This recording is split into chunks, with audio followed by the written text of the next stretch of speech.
اعوذ باللہ من الشیطان الرجیم، بسم اللہ الرحمن الرحیم۔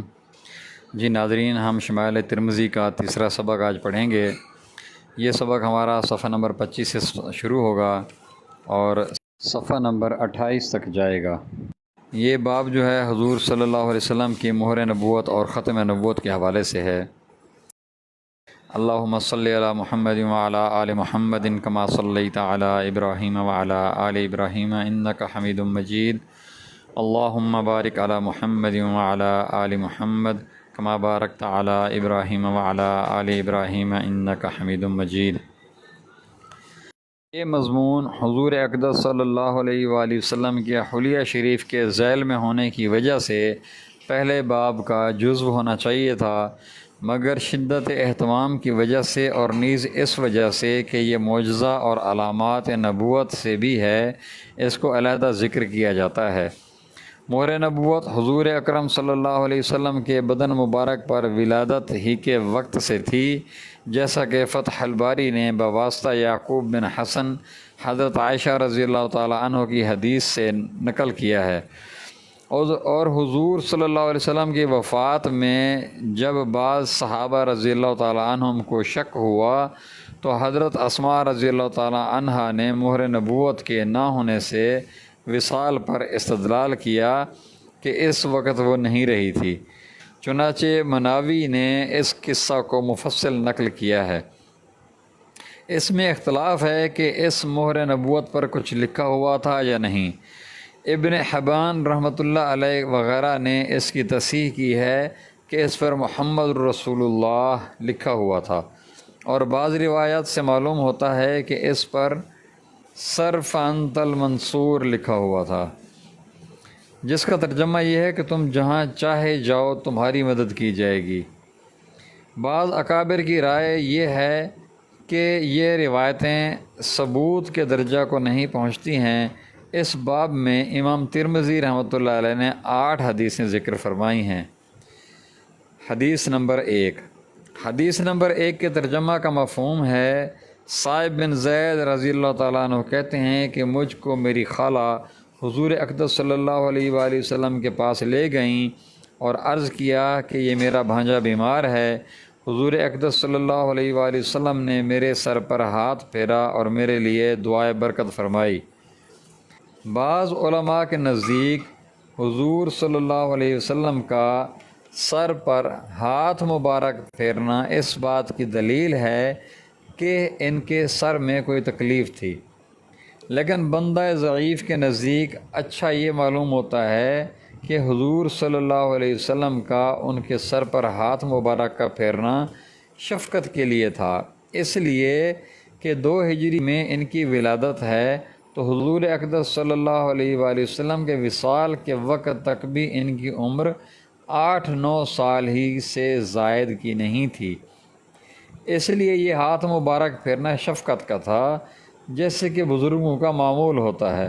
اور علاج کے لیے حضور اقدس صلی اللہ علیہ وآلہ وسلم نے وضو کا پانی پلوایا، جیسا کہ آگے آتا ہے، یا کوئی اور تجویز فرمائی، بالخصوص جبکہ بخاری شریف کی روایت سے یہ بھی معلوم ہوتا ہے کہ ان کے پاؤں میں کوئی تکلیف تھی، اور حضور اکرم صلی اللہ علیہ وسلم نے وضو فرمایا تو میں نے حضور اقدس صلی اللہ علیہ وآلہ وسلم کے وضو کا پانی پیا۔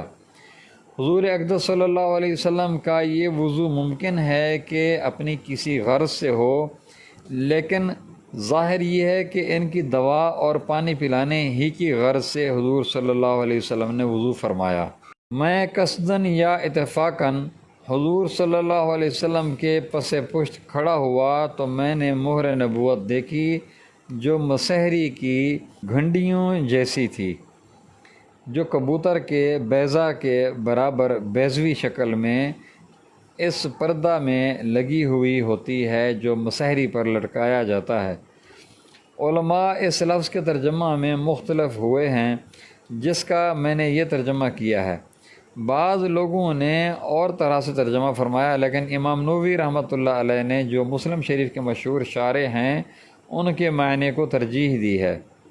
فائدہ: اس حدیث میں اگر وضو کے پانی سے وضو کا بچا ہوا پانی مراد ہے تب تو کوئی اشکال و اختلاف ہی نہیں، اور اگر وضو کا وہ پانی مراد ہے جو بدن سے گرتا ہے جس کو ماء مستعمل کہتے ہیں، تب بھی کوئی اشکال اس جگہ اس لیے نہیں کہ حضور اقدس صلی اللہ علیہ وسلم کے فضلات تک بھی پاک ہیں، پھر ماء مستعمل کا کیا ذکر۔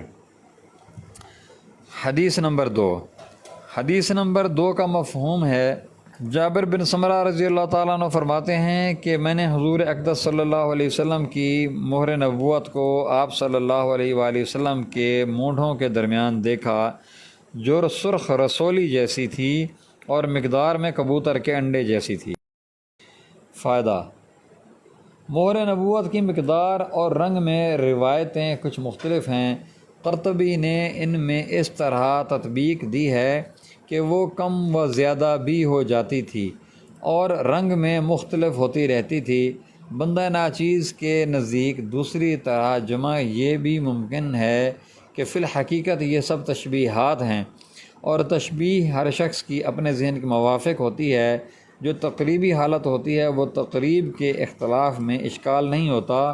بندہ کے نزدیک یہ توجیہ زیادہ مناسب ہے۔ حدیث نمبر 3۔ حدیث نمبر 3 کے ترجمہ کا مفہوم ہے، رمیثہ رضی اللہ تعالی عنہا کہتی ہیں کہ میں نے حضور صلی اللہ علیہ وآلہ وسلم سے یہ مضمون سنا، اور میں اس وقت حضور اقدس صلی اللہ علیہ وسلم کے اتنی قریب تھی کہ اگر چاہتی تو مہر نبوت کو چوم لیتی۔ وہ مضمون یہ ہے کہ حضور اقدس صلی اللہ علیہ وسلم سعد بن معاذ رضی اللہ تعالیٰ عنہ کے حق میں یہ ارشاد فرما رہے تھے کہ ان کی موت کی وجہ سے حق تعالیٰ شانہ کا عرش بھی ان کی روح کی خوشی میں جھوم گیا۔ فائدہ: اس میں اختلاف ہے کہ عرش کی حرکت کی کیا وجہ اور کیا معنی۔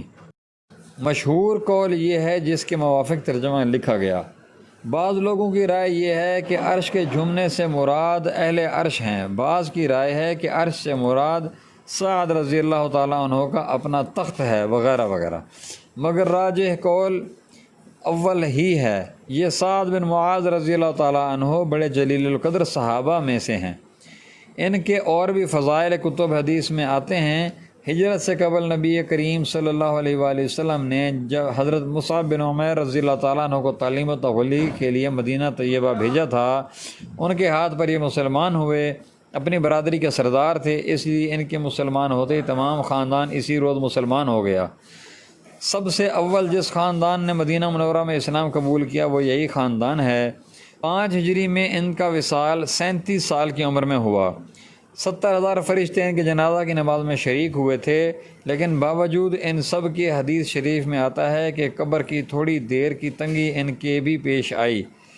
بڑی عبرت کی جگہ ہے۔ آدمی کو عذاب قبر سے کسی طرح غافل نہیں ہونا چاہیے، ہر وقت اس سے توبہ کرتے رہنا چاہیے۔ حضرت عثمان رضی اللہ تعالیٰ عنہ کا جب کسی قبر پر گزر ہوتا تو اس قدر روتے کہ داڑھی مبارک تر ہو جاتی تھی۔ کسی نے عرض کیا کہ جنت اور دوزخ کا بھی تذکرہ ہوتا ہے، اس پر تو آپ نہیں روتے، اس پر اس قدر روتے ہیں؟ تو آپ نے ارشاد فرمایا کہ میں نے حضور صلی اللہ علیہ وسلم سے سنا ہے کہ قبر آخرت کی منزلوں میں سب سے پہلی منزل ہے، جو اس سے نجات پا لے اس کے لیے اس کے بعد کی ساری منزلیں سہل ہو جاتی ہیں، اور جو اس کے عذاب سے خلاصی نہ پا سکے اس کے لیے اس کے بعد کی منزلیں اور بھی زیادہ دشوار ہو جاتی ہیں۔ نیز میں نے حضور صلی اللہ علیہ وسلم سے یہ بھی سنا ہے کہ میں نے جتنے مناظر دیکھے ہیں ان میں قبر کا منظر سب سے زیادہ ہولناک پایا۔ اللہم احفظنا منہ۔ امام ترمذی رحمۃ اللہ علیہ کی غرض اس جگہ حضرت سعد رضی اللہ تعالیٰ عنہ کے قصہ سے نہیں بلکہ اس حدیث میں مہر نبوت کا ذکر آ گیا، اس لیے انہوں نے ذکر فرما دیا، اور حضرت رمیثہ رضی اللہ تعالیٰ عنہا کی غرض مہر نبوت کے بیان کرنے سے اپنے قریب ہونے کا بیان ہے کہ میں بہت ہی قریب تھی جبکہ میں نے یہ مضمون سنا۔ سننے میں کسی قسم کی غلطی وغیرہ کا احتمال نہیں۔ ناظرین، ہم اپنا آج کا سبق یہاں پہ ختم کرتے ہیں صفحہ نمبر 28 پہ، تو بقیہ صفحہ نمبر 28، 29 اور 30 انشاءاللہ تعالی، اور آگے 1-2 صفحات وہ کل کے سبق میں شامل کریں گے انشاءاللہ۔ وما علینا الا البلاغ المبین۔ جزاکم اللہ خیر۔